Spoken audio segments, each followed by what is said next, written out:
আসসালামু আলাইকুম প্রিয় শিক্ষার্থীরা, আজকে আমরা আইসিটির তোমাদের যে ষষ্ঠ অধ্যায় আছে কি পাইথন প্রোগ্রামিং অর্থাৎ প্রোগ্রামের মাধ্যমে সমস্যার সমাধান, এটা মাত্র 25টা এমসিকিউর মধ্যে সমস্ত টপিক কভার করার চেষ্টা করবো এবং লাইভ এক্সাম দিয়ে দেখাবো তোমাদেরকে, এবং যত কনসেপ্ট আছে ইনশাল্লাহ সব কিছু কভার করার চেষ্টা করবো। বুঝতে পারছো? এখন ইনশাল্লাহ আমরা দেখি শুরু করি পরীক্ষা। কেমন? এটা আমাদের ওয়েবসাইট, তোমরা জানিয়ে রাখি যে আমাদের যে ইকরা পাঠশালা কিন্তু তোমাদের জন্য একদম প্রিমিয়াম কোর্স অ্যারেঞ্জ করছে। অর্থাৎ কি মানে তোমার যে অর্থাৎ এখানে আইসিটি থেকে শুরু করে তোমাদের যত ধরনের কোর্স আছে, মানে কি জেনারেল তোমাদের হায়ার ম্যাথ থেকে শুরু করে general math, physics, chemistry, biology অর্থাৎ এফআরবি কোর্স আমরা কি করছি যে FRTB 26, বিশেষ করে এটা ডেডিকেটেড 2000 এসএসসি 26 ব্যাচের জন্য আমরা শুরু করছি। তো এই কোর্সের আমরা মূলত অনেক সব কিছু পড়াচ্ছি একদম প্র্যাকটিক্যালি। তো আজকে তোমাদের জন্য আমি জাস্ট আজকে লাইভ পরীক্ষা দিয়ে দেখাবো ইনশাল্লাহ কীভাবে কী করতে হয়। ইনশাল্লাহ ক্লিয়ার হল। তো পরীক্ষা শুরু করি। কেমন? এই যে বলতেছে কি নিচে কোনটি সঠিক ভেরিয়েবলের নাম। এখন আমরা যখন তোমাদেরকে ক্লাসে পড়াইছিলাম কি পড়াইছিলাম ভাই, কি পড়াইছিলাম বলতো? নিচে কোনটি সঠিক ভেরিয়েবলের নাম বলো তো? এটা কি সঠিক ভেরিয়েবলের নাম বলো তো? এটা কি সঠিক ভেরিয়েবলের নাম না এটা এটা না এটা বলো তো কোনটা সঠিক ভেরিয়েবলের নাম? কোনটা সঠিক ভেরিয়েবলের নাম? হচ্ছে এটা। এর কারণ কি বলো তো? এখানে ক্লাস একটা কিওয়ার্ড, সেটা ইউজ করা যাবে না। আমরা জানি কিওয়ার্ডগুলো ইউজ করা যাবে না, যেমন ফর, হোয়াইল, ইফ, এলস, এগুলা কি এক একটা পাইথনের কিওয়ার্ড যেগুলো ইউজ করা যায় না। আর আমরা জানি শুরুতে কি নাম্বার থাকলে সেই নাম্বারটা ইউজ করা যায় না, অর্থাৎ কি সেটা ভেরিয়েবল হিসেবে ইউজ করা যায় না। আন্ডারস্কোর থাকলে ইউজ করা যায়, বাট হাইফেন থাকলে ইউজ করা যায় না। ডলার সাইন এরকম ভাবে যদি তোমার মনে করো যে এম্পারসেন্ট সাইন, ডলার সাইন কিরকম থাকে এরকম, অ্যাট দ্য রেট এরকম শব্দ শুরুতে থাকলে সেগুলো না, বা যে কোনো এগুলো শব্দ শুরুতে বা যে কোনো জায়গায় থাকলে সেটা ভেরিয়েবল হিসেবে ব্যবহার করা যায় না। তার মানে কি এটা সত্য? এটাই সত্য নাকি নাকি এটা সত্য বলো তো? এটা সত্য না, কারণ এটার মধ্যে হাইফেন আছে, হাইফেন ইউজ করা যায় না। তার মানে আমরা কি করতেছি? এটা সত্য না। বুঝছো কোনটা সত্য?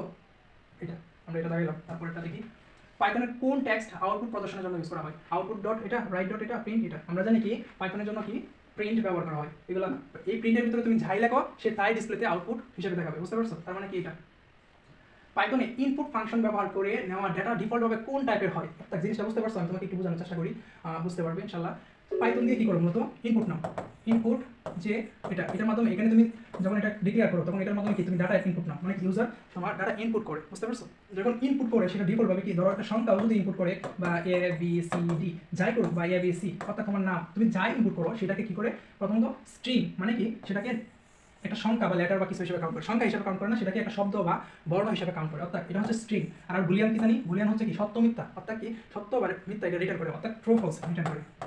ট্রু ফলস রিটার্ন করে, অর্থাৎ তার মানে এটা না, এটা অবভিয়াসলি না। আর ফ্রুট মানে কি ভগ্নাংশ বা দশমিক, মানে কি 2.1 এরকম। তো সেটা তুমি যখন ইনপুট নাও তখন কি সেটা এই হিসেবে কাউন্ট করে নাকি ইন্টিজার? ইন্টিজার মানে তো সংখ্যা হিসেবে কাউন্ট করে না, কারণ সংখ্যা হিসেবে কেন কাউন্ট করে? তুমি পাঁচও নিতে পারো, এবিসিডি নিতে পারো, আমার সোনা বাংলা এটাও নিতে পারো, যেটা ইচ্ছা তোমার তাই লিখতে পারো। সেক্ষেত্রে কি অবশ্যই স্ট্রিং। বুঝতে পারছো? তার মানে আমরা কি দেখাবো? স্ট্রিং। এখন বলো তো এখানে কি এক্স এর মান কত? 5 আর ওয়াই এর মান কত? 2। এখন বলো তো কি হবে এটা? বলো এটার মান কি হবে? এখন এটা হবে এক্স এর মান, এক্স আর ওয়াই গুণ দিছো, গুণ দিলে কি হইতেছে বলো তো? এক্স হচ্ছে একটা কি সংখ্যা, ইন্টিজার, কিন্তু তুমি কি করছো? ওয়াই এর সাথে গুণ দিছো, মানে এটা তো গুণ চিহ্ন আমরা নরমালি ধরি। ওয়াইটা কি? ওয়াই হচ্ছে একটা স্ট্রিং। এটা হচ্ছে কি একটা স্ট্রিং। স্ট্রিং কি তোমার 5 এর সাথে গুণ দেওয়া যাবে? মানে তুমি কি এই কাজটা করতে পারবা? ধরো একটা সংখ্যা 10 এর সাথে এ, মানে তুমি কি এইভাবে গুণ করতে পারবা? 10 এর সাথে এ তুমি গুণ করতে পারবা? পারবা না। সেক্ষেত্রে এখানে কি কাজটা হবে? এখানে হচ্ছে এক্সটা, মানে কি ওয়াই এর সাথে গুণ দিতেছ না, সেক্ষেত্রে তোমার এক্স কত? 5 বার। তার মানে কি এই 2টা 5 বার হয়ে যাবে। এটাই মানে 2টাকে 5 বার জাস্ট একসাথে করে দিবে। এটাই আমরা এখন দেখি, এটা জাস্ট লাগাইলাম। তারপর নিচের কোনটি পাইথনের একটা সংরক্ষিত শব্দ? আমরা জানি সংরক্ষিত শব্দ কি ফলস, ট্রু, ফলস এগুলো হচ্ছে সংরক্ষিত শব্দ। বুঝতে পারছো? এগুলো সংরক্ষিত শব্দ না। ইন্টিজার 25 কুট্টির কাজ কি? কুট্টির কাজ কি বলো তো? এই যে টাইপ কাস্টিং পড়ো নাই? টাইপ কাস্টিং মানে কি আমরা জানি? টাইপ কাস্টিং মানে কি তুমি ধরো তোমার একটা এক্স এর ভেরিয়েবল কত? 25.5 রাখছো। এখন সেটাকে তুমি যদি টাইপ কাস্টিং করে দাও, মানে কি এক্সট্রা যদি এর ভিতরে দিয়ে দাও, তাহলে হচ্ছে কি এটা ইন্টিজারে কনভার্ট হয়ে যেতেছে। তার মানে কি শুধু জাস্ট এটা থাকবে। বুঝতে পারছো? তো এখন এটা একটা স্ট্রিং। আমরা জানি এই যে সিঙ্গেল কোটেশন বা ডাবল কোটেশন বা ট্রিপল কোটেশন এটার ভিতরে যাই থাকে সেটা হচ্ছে কি স্ট্রিং, মানে কি এটাকে একটা বর্ণ হিসেবে কাউন্ট করে আর কি, সংখ্যা হিসেবে কাউন্ট করে না। সেক্ষেত্রে তুমি এটাকে যদি তোমার ইন্টিজার দাও, মানে কি এই স্ট্রিংটা 25 হচ্ছে একটা স্ট্রিংটা যদি তোমার ইন্টিজারের ভিতরে দিয়ে দাও, তাহলে সেটা হয়ে যাবে কি সংখ্যায় রূপান্তর হয়ে যাবে। অর্থাৎ 25 স্ট্রিংয়ের রূপান্তর 25-এ রূপান্তর, 25.5 রূপান্তর, এগুলো দেখা যাবে 25 স্ট্রিংকে পূর্ণ সংখ্যায় রূপান্তর, কারণ এই যে ইন্টিজার আছে তার মানে কি ইন্টিজারের রূপান্তর হইতেছে। বুঝতেছো? এটা কি হইতেছে? 25কে পূর্ণ সংখ্যায় রূপান্তর। এটাই পাইথনে এ ইকুয়াল 5 আর এ ইকুয়াল 10 লিখলে কি করবে বলো তো? কি হবে? এ এর মান 10 হয়ে যাবে বলো তো? এ এর মান রাখছো, এ এর মান কত রাখছো? 5 আর এ এর মান হচ্ছে 10। পাইথন দুটিকে আলাদা হিসাবে কাউন্ট করবে। এর কারণ কি বলো তো? আমরা কিন্তু পড়াইছি, আমার লেকচারটা কিন্তু ইউটিউবে ভিডিও আছে, তুমি জাস্ট ওই আমি এই ডেসক্রিপশন বক্সে চেক করো, চেক করে ওই ভিডিওটা দেখলে তুমি সবকিছু পেয়ে যাবে। এটা হচ্ছে কেস সেনসিটিভ ভাষা। এক্ষেত্রে এই ভেরিয়েবলটা আলাদা, এই ভেরিয়েবলটা আলাদা, যদিও এ আর এস ছোট হাতের, ওই অর্থ হচ্ছে বড় হাতের, কিন্তু এটা পার্থক্য দুইটা কিন্তু দুই রকম, দুইটা কিন্তু দুই রকম, এই কারণে দুইটা আলাদা আলাদা ভেরিয়েবল হিসেবে কাউন্ট করবে। এর আউটপুট কোনটি বলো তো? 5, কারণ ফ্লোট মানে কি দশমিক, তার মানে 0 একটা থাকবেই, তার মানে এটা হবে না, কি হবে? এটা টাইপ কাস্টিং করে দিতেছো, মানে কি 5টাকে তুমি ওই ফ্লোটে রূপান্তর করতেছো, এটাকে বলে টাইপ কাস্টিং। অলরেডি আমরা করছি, মানে একটা টাইপে দেওয়া থাকবে, এটাকে জাস্ট ওই টাইপে কনভার্ট করে দিবা, মানে ফ্লোটে কনভার্ট করে দিতেছো, তার মানে কি এটা হবে? বুঝতে পারছো? নিচে কোন অনুবাদক প্রোগ্রামটি পাইথনে ব্যবহার করা হয়? আমরা জানি অনুবাদক প্রোগ্রাম কয়টা? ইন্টারপ্রেটার, কম্পাইলার আর একটা হচ্ছে অ্যাসেম্বলার। এগুলো অ্যাসেম্বলার তোমাদের ভয় না, কিন্তু আমি পড়াই দিচ্ছি, একদম ডিটেলসে পড়াইছি, সেটা তোমরা অবশ্যই দেখবা আমাদের যে লেকচারটা, সেই লেকচারটা ইনশাআল্লাহ দেখবা। তো ইন্টারপ্রেটার মূলত পাইথনের জন্য ইউজ করা হয়। নরমালি তোমাদের ভয়ে যদি আসে, প্রশ্ন যদি পরীক্ষা যদি আসে, তাহলে ইন্টারপ্রেটার থাকবে, কিন্তু পাইথন একটা অনেক হাই লেভেল ল্যাঙ্গুয়েজ, অনেক বর্তমানে অ্যাসেম্বলার কি বলে কম্পাইলার দিয়েও কাজ করে। কিন্তু তোমাদের যদি প্রশ্নে আসে, তাহলে অবশ্যই কি করবা? অবশ্যই ইন্টারপ্রেটার থাকবে। প্রিন্ট, এখানে কি হবে বলো তো? প্রিন্ট পাইথন, মানে পাইথনটা জাস্ট দুইবার একসাথে করে দিব, আর কিছু না। বুঝতে পারছো? এটা অলরেডি আমরা করছি যে কি করে মূলত পাইথন একটা স্ট্রিং, স্ট্রিং এর সাথে কোনো একটা সংখ্যা দেওয়া, মানে কি এটা দুইবার রিপিট করে। এখানে যদি 3 থাকে তাহলে পাইথনটা 3বার রিপিট করতো, আর কিছু না। ভেরিয়েবল নামকরণের ক্ষেত্রে নিচের কোনটি অবৈধ? বলো তো অবৈধ কোনটা? আমরা জানি কোনো কিছুর ভিতরে মানে দুইটা ভেরিয়েবলের মধ্যে কোনো স্পেস থাকবে না, একটা সংখ্যা হবে, এই সংখ্যাটা কানেক্টেড করে দিতে হবে। যেমন এই যে আন্ডারস্কোর দিয়ে কানেক্টেড, তার মানে এটা সত্য। আন্ডারস্কোর শুরুতে ইউজ করা যাবে, এটাও সত্য। প্রাইস শুরু, এটাও সত্য, কারণ এটা কিওয়ার্ড না, সেক্ষেত্রে এটা হচ্ছে তোমার অবৈধ, মানে এটা ইউজ করলে তোমার প্রোগ্রামটা ভুল হবে। পাইথনে ইনপুট নেওয়ার জন্য সঠিক কমান্ড কোনটি? বলো তো? আমরা জানি পাইথনে ইনপুট নেওয়ার জন্য ইনপুট ফাংশন ইউজ করা হয়। ইনপুট ফাংশন কোনটা? এটা বুঝছো? গেট নাম্বার ইনপুট ফাংশন না, রিডও ইনপুট ফাংশন না, এটাও তো ইনপুট ফাংশন না। বুঝতে পারছো? কারণ ইনপুটটা ইনপুটে কিভাবে লিখতে হয়, এটাকে ইনপুট ফাংশন, এর মাধ্যমে তুমি ইনপুট নিতে পারবা সরাসরি। এক্স ইকুয়াল ট্রু হলে এর ডেটা টাইপ কোনটি? আমরা জানি ট্রু আর ফলস হচ্ছে বুলিয়ান, মানে কি ভুল। এটা কি করে? শুধু এক্স ট্রু আর ফলস রিটার্ন করে। ট্রু আর ফলস কি ডেটা টাইপটা হচ্ছে বুলিয়ানের অন্তর্ভুক্ত। এখন কি করছো? 3.9 হলে এক্স এর মান কত হবে? আমি এই যে বলছি টাইপ কাস্টিং, ভাই টাইপ কাস্টিং জিনিসটা আমরা পড়ে আসছি। টাইপ কাস্টিং হলো একটা ডেটা টাইপকে আরেকটা ডেটা টাইপে কনভার্ট করা। তার মানে 3.9 হলো কি ফ্লোট, মানে কি দশমিক সংখ্যা। এখন এই দশমিক সংখ্যাটাকে তুমি কি করছো? কি ইন্টিজার রিকনভার্ট করতেছো। তার মানে কি এই যে এক্সটা হবে, এক্সের মান কত হবে? 3। এক্সের মান কত হবে? 3। বুঝতে পারছো? কারণ ইন্টিজার কনভার্ট হইতেছে, ইন্টিজার কনভার্ট হয়ে গেলে কি এটা পূর্ণ সংখ্যা হইতেছে, পূর্ণ সংখ্যা মানে কি এখানে 3, সেটা বাদ দিবে, পয়েন্ট বাদ দিয়ে দিবে। পাইথনের সর্বশেষ সংরক্ষণে সংস্করণে 3.10 প্লাস মোট কয়টি কিওয়ার্ড আছে? 35টা তোমাদের বই দেওয়া আছে। এটা প্রিন্ট হ্যালো ওয়ার্ল্ড আউটপুট কি হবে বলো তো? আমরা জানি প্রিন্ট নামক যে ফাংশন থাকে, সেই ফাংশনের ভিতরে যা থাকে তাই আউটপুট হয়। বুঝতে পারছো? যা থাকে তাই আউটপুট হয়। তো আমরা জানি স্ট্রিংকে কীভাবে লিখতে হয়? এই যে সিঙ্গেল কোটেশন বা ডাবল কোটেশন বা ট্রিপল কোটেশন। বুঝতে পারছো? সেক্ষেত্রে হ্যালো, এই যে হ্যালো, তারপর ওয়ার্ল্ড, এই ওয়ার্ল্ড, জাস্ট এটা, আর কিছু না, হ্যালো ওয়ার্ল্ড। আর কত করে কমাটা কেন হয় না? কমাটা দুইটা একটা আলাদা করছে, এই ওয়ার্ডটা আর এই ওয়ার্ডটা আলাদা করছে, দুইটা জাস্ট প্রিন্ট করে দিয়েছে। আমাদের রেজাল্ট কিন্তু দেখাবে, আমরা কত পাইতেছি সেটাও কিন্তু দেখাবে। পাইথনে অনুবাদক প্রোগ্রাম ইন্টারপ্রেটার কোন মানে কোনো ভুল পেলে কি করে বলতো? সব শেষে ভুল দেখায়, সব শেষে ভুল দেখায় বলতো? আমরা জানি কম্পাইলার কি করে জানো? ধরো এটা একটা কোড, তোমার এই কোড অনেক কিছু আছে, এটা কি করে কম্পাইল করে একবারে কি একটু সবটা কোড, সব কোড একবারে চেক করে, সব কোড কি করে একবারে চেক করে সেটা রেজাল্ট দেখায়, রেজাল্ট দেয়। কিন্তু কি বলতো? কিন্তু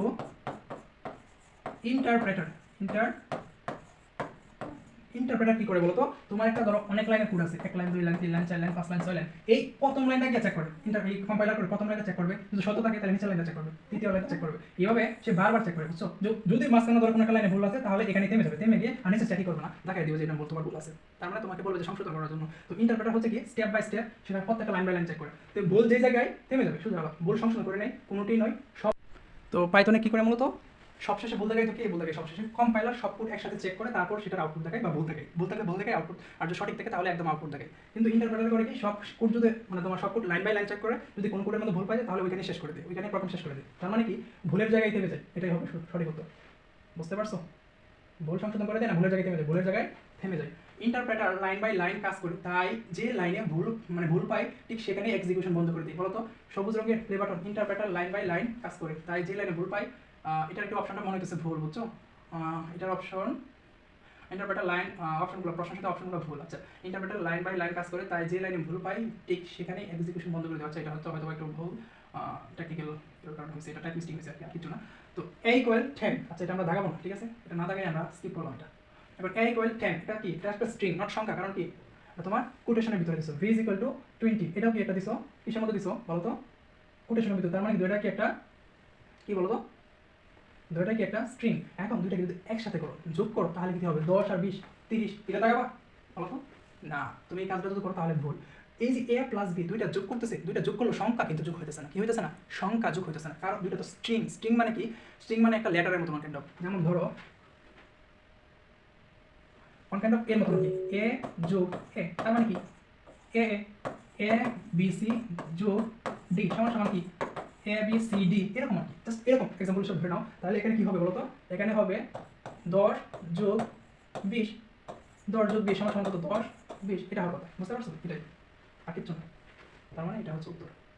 এখন হ্যাঁ, কম্পিউটার সরাসরি কোন ভাষাটি বুঝতে পারে বলো তো, কোন ভাষাটি বুঝতে পারে, একদম সত্য কথা যেটা, সেটা হচ্ছে পাইথন ভাষা সরাসরি বুঝতে পারে না, ইংরেজি ভাষা তো বুঝতে পারে না, সব কিছু তো ইংরেজিতে মিলে লেখা থাকে, কোডগুলো তো ইংরেজিতেই, কিন্তু এটা বুঝতে পারে। জাভা একটা প্রোগ্রামিং ভাষার নাম, এটা বুঝতে পারে না। সে বুঝতে পারেটা কি, সে আমাদের কথা বুঝে না, এই পাইথন ভাষা বুঝে না, সে বুঝতে পারে নাকি, সে বুঝতে পারে একমাত্র 0 আর 1। এটা আমরা তোমাকে বারবার করে পড়াইছি, যদি এখনো তোমাদের কনফিউশন থাকে তুমি আমাদের ডিসক্রিপশন বক্সটা চেক করো, চেক করে যে ওই ক্লাসের লিঙ্কটা পেয়ে যাবে, ওটার মধ্যে জাস্ট ক্লাসগুলো করো, বুঝতে পারছো। তো কম্পিউটার সরাসরি কোন ভাষাটি বুঝে, মেশিন ভাষা। মেশিন ভাষা মানে কি 0 আর 1, এটাকে আরেকটা ভাষা বলে বাইনারি ভাষা, মানে বাইনারি কোড যেটাকে বলে। তো এগুলা কি মেশিন ভাষা, তার মানে এটা তুমি দেখাবা, বুঝতে পারছো। তো এটা হচ্ছে মেশিন ভাষা। এটা হলো 100 একটা সংখ্যা, 100 একটা সংখ্যা, সেই সংখ্যা রাখছো কিসের মধ্যে, স্ট্রিং এর মধ্যে রাখছো, কোথায়, স্ট্রিং এর মধ্যে, অর্থাৎ টাইপ কাস্টিং করে দিতেছো, তার মানে কি টাইপটা চেঞ্জ করে দিতেছো। 100 একটা সংখ্যা মানে ইন্টিজার ছিল, এটাকে স্ট্রিং এ রূপান্তর করতেছো। স্ট্রিং এ রূপান্তর করলে তোমার কি হবে বলো তো, এটা হচ্ছে একটা সংখ্যা, কিন্তু এটা হবে না, এটা হবে, বুঝতে পারছো। আর ফ্লোট, এটা যদি তোমার এখানে ফ্লোট লিখতা তাহলে কি হতো, এটা যদি এটা ইন্টিজার থাকতো তাহলে এটাই থাকতো, কিন্তু যেহেতু স্ট্রিং দিছো তার মানে স্ট্রিং এ কনভার্ট হয়ে গেছে। আমরা জানি স্ট্রিং ভ্যালুগুলো কোথায় থাকে, সিঙ্গেল কোটেশন বা ডাবল কোটেশন বা ট্রিপল কোটেশন, বুঝতেছো। এটা দেখাইছি। হ্যাঁ, পাইথন ভেরিয়েবল নামকরণের নিচে কোন প্রতীকটি ব্যবহার করা যায়, আমরা জানি অ্যাম্পারস্যান্ড সাইন ইউজ করা যায় না, হ্যাঁ সরি, হ্যাঁ ডলার সাইন ইউজ করা যায় না, অ্যাট দ্য রেট ইউজ করা যায় না, পার্সেন্ট ইউজ করা যায় না, কিন্তু আন্ডারস্কোর ইউজ করা যায়। অলরেডি আমরা উপরে দাগে আসছি এগুলো। টাইপ কাস্টিং বলতে কি বোঝায়, অর্থাৎ টাইপ কাস্টিং নিয়ে আমরা জানলাম। টাইপ কাস্টিং বলতো টাইপ কাস্টিং এক ডেটা থেকে অন্য ডেটাতে রূপান্তর করা, যেমন কি ছিল ওই যে মাত্র দাগে আসছি 100 ছিল একটা ইন্টিজার, ইন্টিজারকে টাইপ কাস্টিং করছে মানে কি স্ট্রিং এ রূপান্তর করে ফেলছি, বুঝতে পারছো। তার মানে কি সেটা স্ট্রিং হয়ে গেছে, সেটা সংখ্যায় রইল না, এটাই হচ্ছে টাইপ কাস্টিং। টাইপ কাস্টিং হলো এক ডেটা টাইপ থেকে অন্যটিতে রূপান্তর করা। এখন আমরা প্রায় লাস্টে চলে আসছি, বাকি আছে তিনটা, যে উত্তর দেওয়া হয়েছে 5টা। x ইকুয়াল 5 আর x ইকুয়াল 10, এরপর 10 দিলা x, কি হবে বলো তো, মজার বিষয়, এটা কি প্রিন্ট হবে বলো তো। প্রথমত x ইকুয়াল টু 5, তারপরে তো x ইকুয়াল টু 10, এখন প্রিন্ট দিছো। আমরা যদি প্রিন্ট ফাংশনটা কি আউটপুট দেখাই, সেক্ষেত্রে প্রিন্ট দিছো x, এখন আউটপুট কি দেখাবে, ধরো এটা একটা আউটপুট বক্স, এই আউটপুটের মধ্যে কি দেখাবে, 5 দেখাবে না, লাস্টে যেটা দেখাও থাকে x এর মান, সেটাই মূলত x এর মান এটাই কাউন্ট করবে, এটাই তোমার নরমালি প্রিন্ট করতেছে, উপরেরটা না। লাস্টে যেহেতু তুমি 10 আপডেট করে দিচ্ছ, তার মানে কি তোমার ফোনে যদি সফটওয়্যার আপডেট হয় তাহলে পুরানটা ইউজ করা যায়, পুরানটা ইউজ করা যায়, বাট তুমি যদি আপডেট করে ফেলতে হয় নরমালি আপডেট, তখন কি আপডেটটাই কাজ করে, পুরানটা কাজ করে এমন নাকি, বুঝতে পারছো, আপডেটটাই কাজ করে। তার মানে কিন্তু হবে 10, এটাই উত্তর কত, 10। তো পাইথনে নিচে কোনটি কমেন্ট করার জন্য ব্যবহার করা হয়, পাইথনে এটা তোমার দেখছো অন্য প্রোগ্রামিং, এটা অন্য প্রোগ্রামিং, কিন্তু পাইথনের ক্ষেত্রে এটা, বুঝতেছো। এটা যদি লেখো কমেন্ট মানে কত বুঝো, কমেন্ট মানে কি, প্রোগ্রামিং ভাষায় কমেন্ট হচ্ছে তোমার, ধরো অনেকগুলো কোড লিখতেছো, ধরো x equal to 10 print print x, তার মানে কি এটা প্রিন্ট করে দিবে কত, x এর মান কত, 10 প্রিন্ট করবে। তারপর xটাকে তুমি ধরো ফ্লোটে টাইপ কাস্টিং করতেছো, কি করতেছো, ফ্লোট, তার মানে কত, ফ্লোট x, তার মানে এখন কি রূপান্তর হয়ে যাচ্ছে। এখন যদি তুমি প্রিন্ট করো, প্রিন্ট x দাও, তাহলে কি 10 কিভাবে প্রিন্ট করবে বলো তো, 10.0, এটা হবে। এখন এখন মাঝখানে ধরো যখন এই লাইনটা লেখো, মানে কি ধরো প্রিন্ট হ্যালো, ধরো একই লাইন কোড লিখছো, তারপরে প্রিন্ট লিখলাম, প্রিন্ট একটা ফাংশন লিখলাম, প্রিন্ট ফাংশনের মধ্যে হ্যালো লিখে দিলাম, বুঝতেছো, প্রিন্ট ফাংশনে হ্যালো লিখে দিছো। এখন এখন বলো তো এই লাইন চেক করবে, এই লাইন চেক করবে, এই লাইন চেক করে 10 প্রিন্ট করবে, তারপর কি ফ্লোট মানে কি এটা কনভার্ট হয়েছে কিসের মধ্যে বলো তো, ধরো এটা ওয়াই প্রিন্ট করছো, ওয়াই এর মধ্যে রাখছো, মানে এটা তোমার টাইপ কাস্টিং করছো, এক্সট্রাকে টাইপ কাস্টিং করে কি ফ্লোট বানাই দিছো, ফ্লোট বানাই ওয়াই এর মধ্যে রাখছো, ওয়াইটা প্রিন্ট করেছো, তাহলে কত হবে 10.0। এখন এই লাইনে এসে কি হবে বলো তো, এই লাইনটা তোমার কমেন্ট, কমেন্ট মানে কি, এই লাইনটা তোমার প্রোগ্রামিং ভাষায় তোমার প্রোগ্রাম চেক করবে না, যে তোমার interpreter line by line check করে সেটাকে মেশিন করে মানে 0 1 এ রূপান্তর করে দেয়, কিন্তু এই লাইনটা এসে সে পড়বে না, না পড়ে নিচে লাইনে চলে আসবে, নিচে লাইনে এসে দেখবে যে প্রিন্ট হ্যালো, তার মানে তখন কি প্রিন্ট করে দিবে হ্যালো, বুঝতেছো, এটাই তার মানে প্রিন্ট। এটা উত্তর কি হবে বলো তো, আগেটার পরেরটার উত্তর কি হবে, কমেন্ট কি দিয়ে করে, ওকে, কমেন্ট কি দিয়ে করে বলো, এটা দিয়ে। এখন আমরা 24টা উত্তর দিয়ে দিছি, বুঝতেছো, 24টা উত্তর দিয়ে দিছি। আমরা একটা উত্তর দিতে পারি নাই, এখন আমরা 25 মিনিট সময় দিছিল, এখন আমরা কত প্রায় 4 মিনিটের উপরে আছে, তার মানে আমরা 20 মিনিটে আনসার করে ফেলছি, বুঝতেছো? এই হচ্ছে আজকে ক্লাস, 20 মিনিটে আমরা আনসার সব কিছু করে ফেলছি। এখন আমরা জমা দিব, জমা দিলে দেখবো রেজাল্ট কি হয়। এই যে আপনি কি নিশ্চিত পরীক্ষা জমা দিতে চান? হ্যাঁ, দেখি রেজাল্ট দেখি আমাদের। ওয়াও মাশাআল্লাহ, অসাধারণ, আমরা কি পেয়েছি 96% মার্ক পাইছি। তার মানে কি দেখো আমাদের যে স্ট্যাটিস্টিকটা আমরা লাইভ এক্সাম দিয়ে পাইতেছি কত 96, একদম এক্সপ্লেন করে দিছি। সঠিক উত্তর 24টা, আমরা উত্তর দিতে পারি নাই, কি একটা উত্তর দিতে পারি নাই, কারণ এটা আমাদের অপশন ভুল ছিল, এটা তোমাদের দোষ না।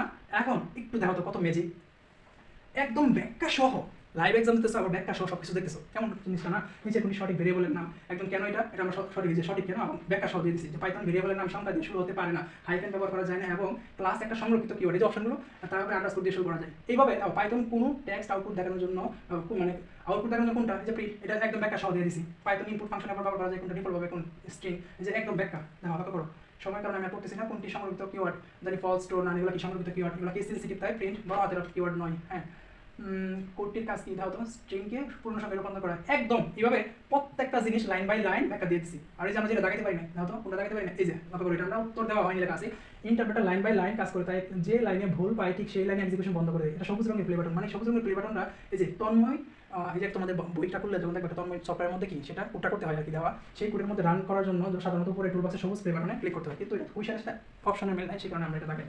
ঠিক আছে, তো এই ছিল বলো পরীক্ষা দিয়ে কেমন লাগছে, একদম লাইভ কনসেপ্ট সহ তোমাদেরকে এই অধ্যায় বুঝাই দিলাম। আরেকটা পরীক্ষা দেবো, হ্যাঁ আমরা আরেকটা পরীক্ষা দেবো ইনশাল্লাহ এই সেপ্টেম্বর পরে। তো তখন পর্যন্ত ভালো দেবো, আর যারা এখনও আমাদের কোর্সে ভর্তি হও নাই তারা একদম ভর্তি হয়ে যাও, আমরা কোর্সে একদম কোড করে সব কিছু দেখা দিই আর কি। আমাদের ইকরা পাঠশালা, ইকরা পাঠশালা ওয়েবসাইটে তোমরা আমাদের তথ্য পেয়ে যাবে, আর আমাদের পেজ আছে, সেই পেজের মাধ্যমে তোমরা তথ্য পেয়ে যাবে ইনশাল্লাহ। আমরা কি করবো দেখো, ভালো করে দেখো। এখন তোমরা একটা জিনিস দেখো, আমাদের কিন্তু কোর্স চলতেছে, তোমরা চাইলে সায়েন্স জেনারেলের কোর্সগুলোতে ভর্তি হতে পারো। এখানে আমরা কি পড়াইতেছি যে বিষয়গুলো, যে আমাদের টিচার প্যানেল, তোমাদের রিয়াদ ভাই কেমন ক্লাস নিয়ে তুমি জানো, আর আমরা কেমন ক্লাস নিচ্ছি তোমরা জানো, physics chemistry biology higher math সব কিছু পড়াইতেছি। এই যে লক্ষ্য করো, তারপর এই যে আমরা কি নাই, physics chemistry higher math biology general math English সবই আছে। তোমার কি করতে হবে, জাস্ট ভর্তি হতে হবে, সব কিছু পেয়ে যাবে। বুঝতে পারতেছো, আমাদের ওয়েবসাইট সব কিছু আসতেছে, আমরা সব কিছু দিয়ে দেবো। তো কোর্সে ভর্তি হয়ে যাও। এখন যারা যে কোনো সাবজেক্টের সমস্যা তোমরা জাস্ট আমাদের পেজে নক দিলেই হবে, পেজে ইনবক্সে নক করো ইনশাল্লাহ। পরবর্তী ক্লাসে দেখা হবে। আসসালামু আলাইকুম।